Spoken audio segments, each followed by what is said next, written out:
What is up, Daveology extras? Welcome back. Another React video. These are few and short nowadays, apparently. But don't worry, when I'm all caught up on all the bullshit on my main channel, we'll get more React videos. And today we got a good one. We're kind of on this Marvel React kick, apparently. So today we got the most powerful versions of Marvel characters explained. I am aware of Rune King Thor and God Emperor Doom. The other ones will be interesting to learn about. Let's run it.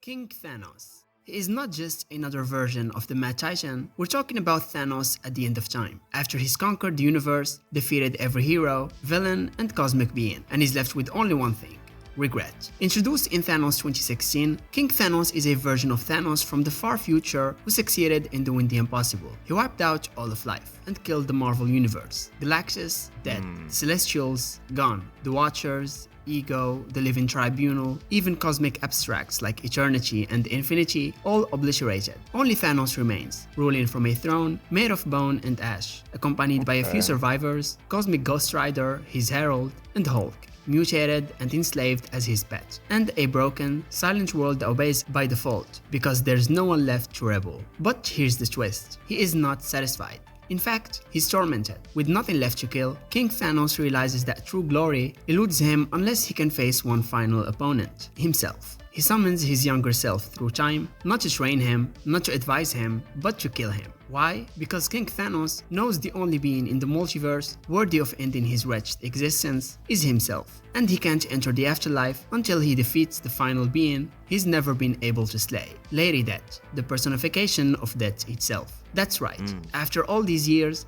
Thanos still seeks to prove himself worthy of Death's love. And even after destroying gods, celestials, and cosmic entities, she still turns away, and his final goal is to earn her embrace. And to do that, he must complete the circle by dying at the hands of a better version of himself. So this storyline, Thanos Wins, revolves around the present-day Thanos helping or hindering his future self's final plan. Anyway, together, they battle the hammer-wielding surfer, aka the Fallen One, the universe's last survivor, with the Annihilation Wave behind him. And after disposing of the Cosmic Ghost Rider, the Fallen One was attacked by the Hulk, who he had inadvertently unleashed. And upon seeing what had become of his friend, Norrin calmed him down, making him return to his human form moments before King Thanos stabbed both in the back with the Twilight Sword. The Fallen One is defeated and Death appeared. Eventually, King Thanos revealed... Okay. I think I got... Like, this guy just won and killed everyone, and then lived at the end of time in regret, and then the only thing to satisfy him was for him to kill himself, or his younger version to kill him, or whatever. Is there more to this? Like, a long ass explanation.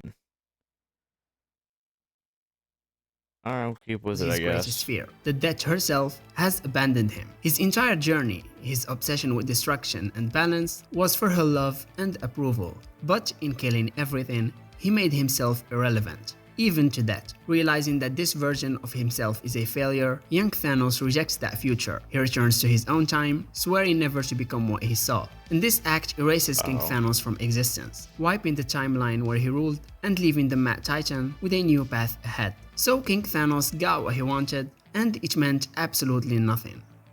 Rune King Thor. He is one of the most powerful versions of Thor ever depicted in Marvel Comics, a god-transcended fate, death, and the very concept of gods as we know them. This version of the Asgardian Avenger appears in Thor 1998, during the epic Ragnarok storyline. The story begins with the looming destruction of Asgard, Ragnarok, the end of the Norse gods. Thor has seen this cycle happen before. The The gods live, die, and are reborn in an endless loop dictated by the cosmic tapestry known as the threads of fate, spun by the Norns. Realizing that even he is just a pawn in a pre-creation cycle, Thor begins to question the very nature of his existence. And in order to break the cycle and save his people, Thor embarks on a journey of enlightenment and transformation. He sacrifices his eye for wisdom, just like Odin once did, and then hangs Like what happened in Thor Ragnarok.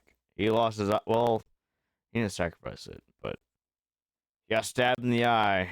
No more eye. No more eye for poor old Odin's son. I don't like how I said that. Move on. himself from the world tree, Yggdrasil, for 9 days and nights, enduring immense suffering. Through this ordeal, Thor unlocks the powers of the runes, gaining infinite knowledge and cosmic awareness. When he emerges, he is Rune King Thor, a being far more than the god of thunder. He is now a living embodiment of divine force, wielding both raw power and omniscient insight. As Rune King Thor, he destroys those who sit above in shadow, mysterious godlike beings who feed on endless cycle of Ragnarok and control the fates of all gods. And these entities were thought to be beyond death, but Thor annihilates them, shattering the very foundation of the divine hierarchy. Thor then goes even further. He lets Ragnarok happen, but not as another cycle of rebirth. Oh. I was gonna say, did he stop Ragnarok? But no, he just lets it happen. This time, he ends it completely. He allows the destruction of Asgard so that the gods can be freed from fate, breaking the wheel forever. And in doing so, he vanishes into a kind of cosmic slumber until the universe needs him again. So Rune King Thor is basically unstoppable. At this level, he could potentially stand toe-to-toe with cosmic entities like Galactus, Oblivion, or even the Living Tribunal. This version of Thor is a force of change, a mythbreaker, and a god who dared to defy destiny itself. God Isn't there like, I'm gonna sound like an idiot. Wasn't there another Greek god that kind of the same thing? Like, wasn't there a Greek god that got chained in a mountain or something? I don't know. So it's like that, if that's true. Emperor Doom. It's the ultimate version of Victor Von Doom, and in this form, he's not just a genius or a tyrant, he is a literal god. This version of Doom comes from the Secret Wars 2015 event, and it's one of the most powerful and terrifying Wait, Secret Wars. Are we getting an Avengers Secret Wars movie? God Emperor Doom. It's coming. It's coming. I'm calling it now. of any Marvel character ever. The story begins with the collapse of the multiverse. All realities are dying due to incursions, catastrophic events where universes crash into one another. As the multiverse falls apart, Doom works alongside Molecule Man and Doctor Strange to try and stop the destruction. But when the final incursion occurs between Earth 616 and the Ultimate Universe, Doom steals the power of the Beyonders, cosmic beings capable of destroying universes with ease. Armed with that stolen power, Doom creates a patchwork planet called Battleworld, made from the fragments of the destroyed multiverse. He kills the Beyonders, reshapes reality, and declares himself God Emperor Doom. On this new world, Doom rules with Is this what's gonna happen in Secret Wars? I feel like we didn't see that much of the Beyonders in the MCU anyway, so I guess good riddance. Didn't need him anyways. Absolute authority. People worship him as a deity, and even cosmic beings like Galactus and the Living Tribunal are either destroyed or reshaped to serve him. Doctor Strange becomes his sheriff, and Sue Storm becomes his queen, despite her not knowing that Doom reshaped her memories. He rules all, yet he's constantly haunted by the fear that he's still not worthy of that power. And Reed Richards, his lifelong rival, still lives, hidden in the remnants of Earth 616. Hold on. God Emperor Doom. And he just wins. He changes everything. And he said like Celestials could kill like Galactus. Like we've only seen Galactus once in the MCU, and it wasn't even in the main timeline. It wasn't on Earth 616 or Universe 616, I suppose. It was in the other universe with the Fantastic Four. They sent him away. They didn't even kill him. Doesn't I have a feeling Franklin Richards is the one who's going to defeat God Emperor Doom. I don't know, but that's my prediction. And Doom knows that, deep down, Reed might have been the better man to wield godhood. So when Reed eventually returns and confronts him, Doom admits the one truth that has always haunted him. Reed would have done it better. And that one moment of vulnerability is enough for Molecule Man to strip Doom of his power and give it to Reed, who remakes the multiverse anew. But Doom doesn't die. Instead, he survives, scarred emotionally more than physically. And for the first time in his life, he tries to be good. He even abandons the mask and becomes infamous Iron Man, attempting to honor the legacy of Tony Stark. Wait, infamous Iron Man? You think this is the final goal for Robert Downey Jr. returning for Doctor Doom? Just for him to become Iron Man again? Interesting. After his death. The Fallen One. It is a future version of the Silver Surfer who appears in the Thanos Wins storyline, and this version of Norrin Red is— Wait. The Fallen One. I think I know a little bit about this one. This is the Silver Surfer, but he's binded with a symbiote, if I'm correct. And I think it might be the symbiote. Like, it might be... No. I'm getting it wrong. It's a symbiote. Okay, let's move on. not the noble herald of Galactus we once knew, but a vengeful, utterly relentless survivor in a universe gone to ruin. So in this bleak future, King Thanos, the older version of the Mad Titan, has already won. He has slaughtered every hero, cosmic god and concept. Only one being continues to defy him across the vast emptiness of the cosmos, the Fallen One, who is revealed to be Silver Surfer, wielding Mjolnir, the hammer of Thor. Yes, you heard that right. After centuries of loss, regret and rage, Silver Surfer became worthy. And the transformation of Norrin Red into the Fallen One is one born from survival and desperation. He wanders the dead universe for thousands of years, outliving Galactus, the Celestials and every vestige of life. His once smooth, polished appearance is now scarred and worn, and his power cosmic remains intact, but is fused with the godlike strength of Thor's weapon, making him— So it's not the symbiote. There... I swear there's a Silver Surfer, right?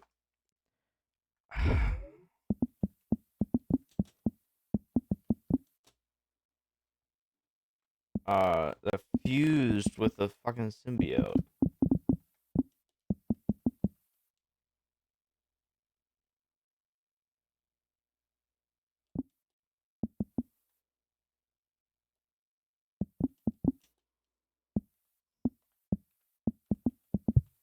Is there not? Void Knight. Yeah. When the Silver Surfer fuses with a symbiote, he becomes a Void Knight. That's right.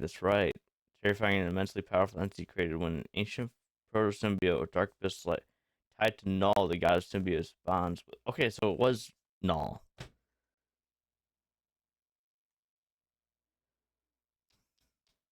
I don't play it anymore. I have a Marvel game, or I played a Marvel game on my phone. I think Void Knight's the most powerful character I had on that game. Couldn't tell you what it's called, but wait, what's this? 7 levels of Wolverine. Okay, interesting. one of the most powerful beings left in existence. And when the Fallen One arrives at Castle Doom, King Thanos' fortress at the end of time, he is nothing like the peaceful herald he once was, no longer a seeker of balance. Norrin here is a being forged in darkness, and behind him swarms the Annihilation Wave, his final army against the Mad Titan who consumed all things, and his body now saturated with black matter, the primordial force said to bind— And notice how they're all insects. Pretty much. They're all like like cosmic insects. Insects are king, dude. They'll outlive us all things, and his body now saturated with black matter, the primordial force said to bind galaxies together. But Thanos was ready. Knowing the Surfer's return was inevitable, King Thanos had the cosmic Ghost Rider travel back in time and drag his younger self to the end of time. Now 2 Thanos incarnations stand united to face the last rebel in the universe, and as the battle erupts, the Annihilation Wave is annihilated, not by Thanos but by Cosmic Ghost Rider, who unleashes Hellfire under a cosmic force to burn it all to ash. But the Fallen One presses advances forward, with the power cosmic merged with Thor's enchanted hammer and the density of black matter flowing through him. He tears into both young Thanos and King Thanos and the Rider. He destroys the Ghost Rider, and the fight draws out the final weapon King Thanos had held in reserve, the Hulk, or at least what's left of him. And when the two lock eyes, Norrin speaks softly. He doesn't fight the Hulk, he reaches him. Through all the madness, he finds Bruce Banner still buried inside, calming him and helping him revert to his human form. Norrin finds his friend, for a brief moment at peace. But from behind, King Thanos strikes, wielding the Twilight Sword, and in a brutal move, he impales both Bruce and Norrin through the back. Both Young and all Thanos descend on him, beating him mercilessly, and finally, King Thanos kills the last light of the universe by impaling the Fallen One's skull on Mjolnir's handle. So in this universe, it's done. King Thanos killed everyone except for his younger self, and then they fight, and young Thanos is like, "Fuck this shit, I'm out." Fucking Homer Simpson memes back into the bushes, goes back to his universe, and then King Thanos gets what he wants. He gets to wipe up death, but it's not what he was expecting. I don't know, that's all I got from that storyline, from the two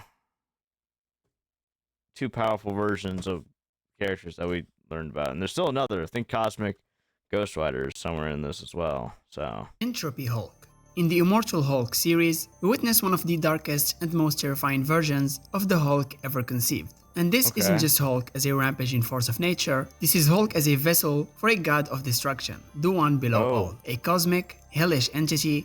I do know about the one below all.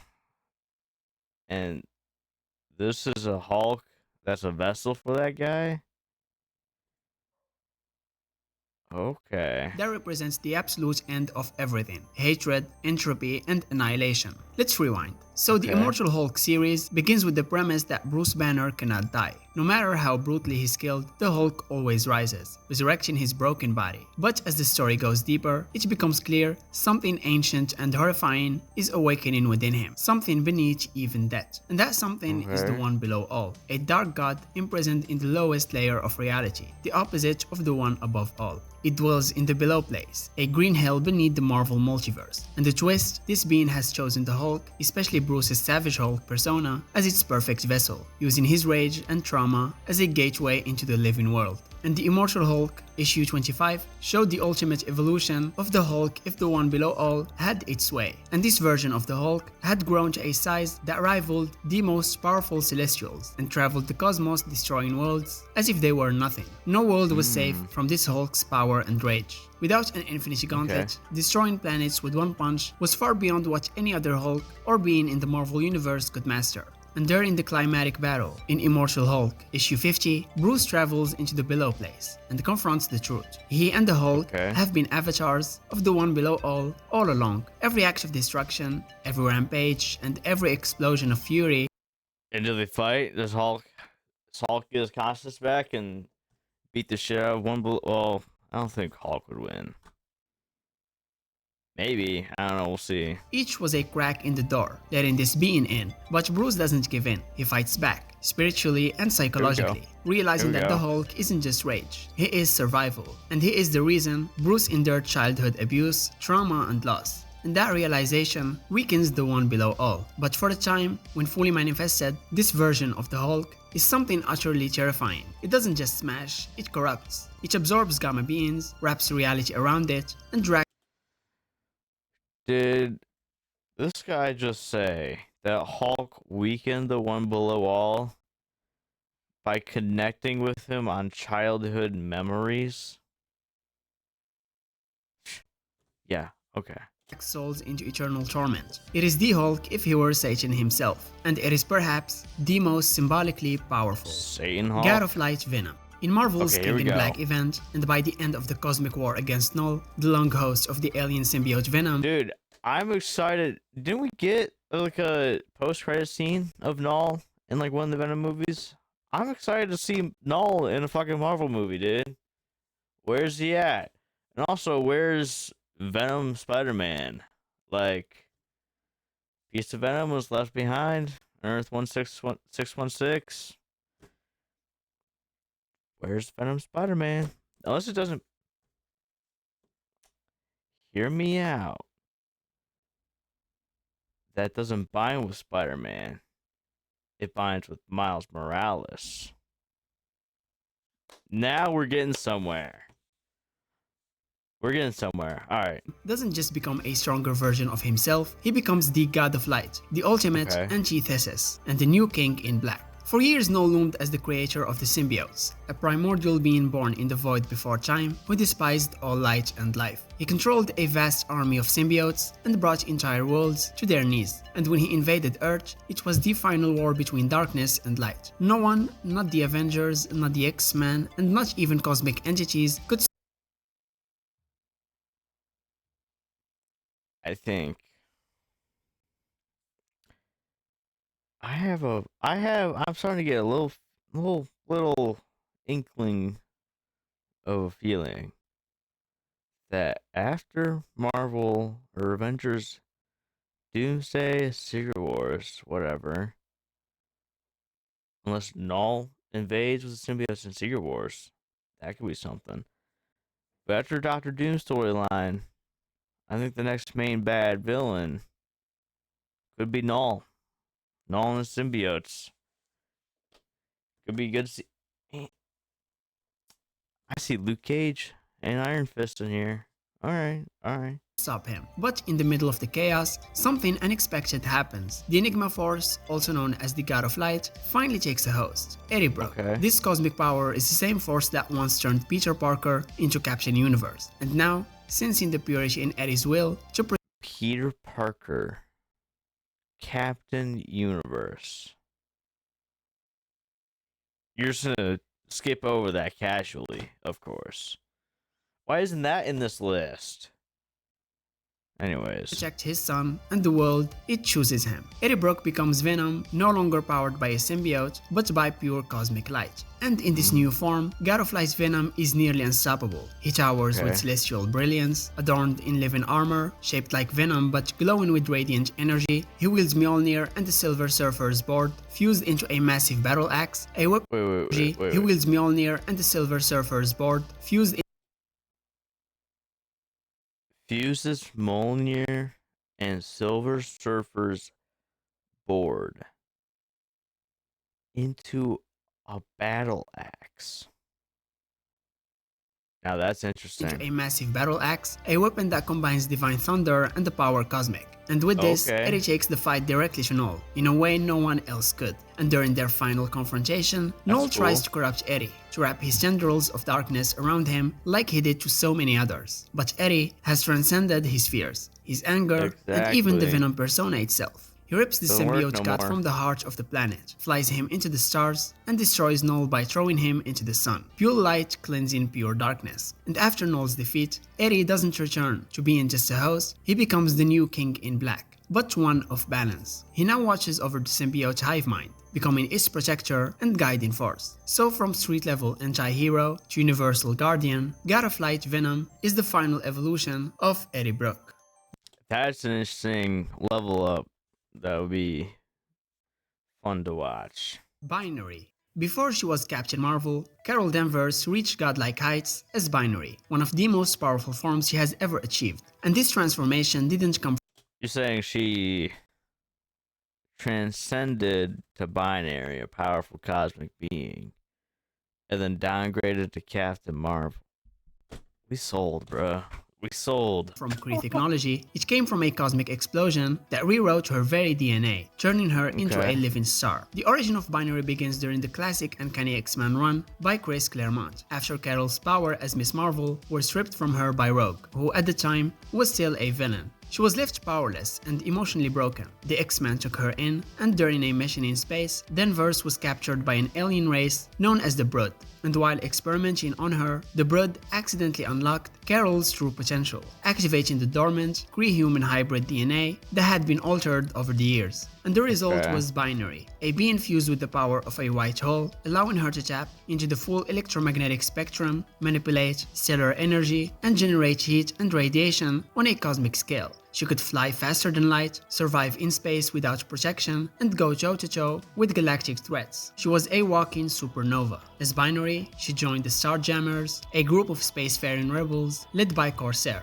Cyclops' father, and spent years off-world battling cosmic threats. Her power level during this time was easily on par with top-tier Avengers and even some celestial-level beings. She could bend the laws of physics with energy blasts, absorb radiation, and emit the energy of a star. And though Carol eventually lost the binary power, burning it out after years of overuse, it never truly left her. Later runs, including Captain Marvel by Kelly Thompson, show moments where the binary form returns, either through memory, dreams, or temporary bursts of power.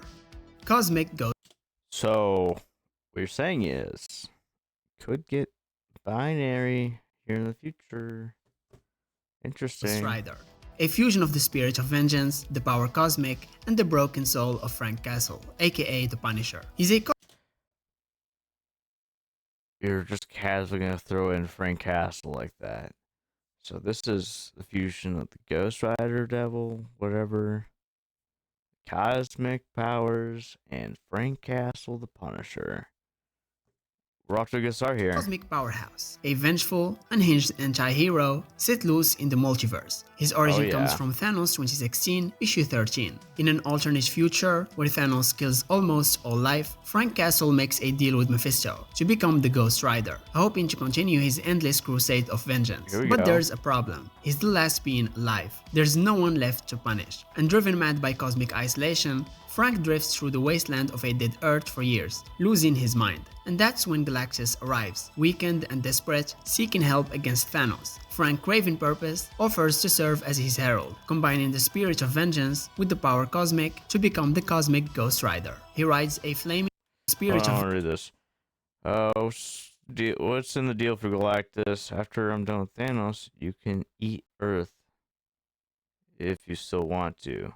Vengeance with the power cosmic to become the Cosmic Ghost Rider. He rides a flaming, space chain-powered motorcycle across galaxies, obliterating cosmic threats in Galactus' name. Eventually, Thanos kills Galactus, and instead of finishing off Castle, he invites him to join him. And in Cosmic Ghost I'm sorry. Frank Castle makes a deal with Mephisto to get the powers of Ghost Rider to kill Thanos, and then later on meets Galactus, who Galactus gives him cosmic powers, and then Thanos kills Galactus, and you're telling me Frank Castle just teams up with Thanos, the guy he made a deal with in the first place to kill? Okay. Rider becomes Thanos' right hand. I guess I can understand it. I guess Thanos is like the only being left in this universe, right? So. But the story doesn't stop there. Eventually, Castle is pulled back in time to prevent Thanos from ever becoming who he is. And in a hilarious twist, he kidnaps baby Thanos and tries to raise him right, becoming He kidnaps baby Thanos. Okay. A bizarre space dad who teaches murder prevention between interstellar shootouts. And of course, it doesn't go well. You can't really out-parent Destiny. And about his powers, Cosmic Ghost Rider can fly faster than light across galaxies, generate hellfire blasts and energy constructs, heal from nearly any injury, but it's his personality that truly stands out. Frank Castle is still in there. Sarcastic, cynical, and often hilarious. He's like Deadpool if he had Ghost Rider powers and cosmic awareness, and maybe even less sanity. Interesting. Okay. Marvel Superhero Team explained every major evil version of, what does that say? Every major overpowered Marvel character. Yeah, okay. Well, that was powerful versions of Marvel character. The most, it's like the top 6. 1, 2, 3, 4, 5, 6, 7. Top 8 most powerful versions of Marvel characters explained. If you want to see more, I don't know, more Marvel content like this, let me know. Definitely down to react to more versions of whatever or not. But until next time, uh, have I guess I'll see you in 2 weeks. So until then, have fun. Don't die. What's that movie called? Have fun. Don't die. Good luck. All right, that's the end of the video. Peace.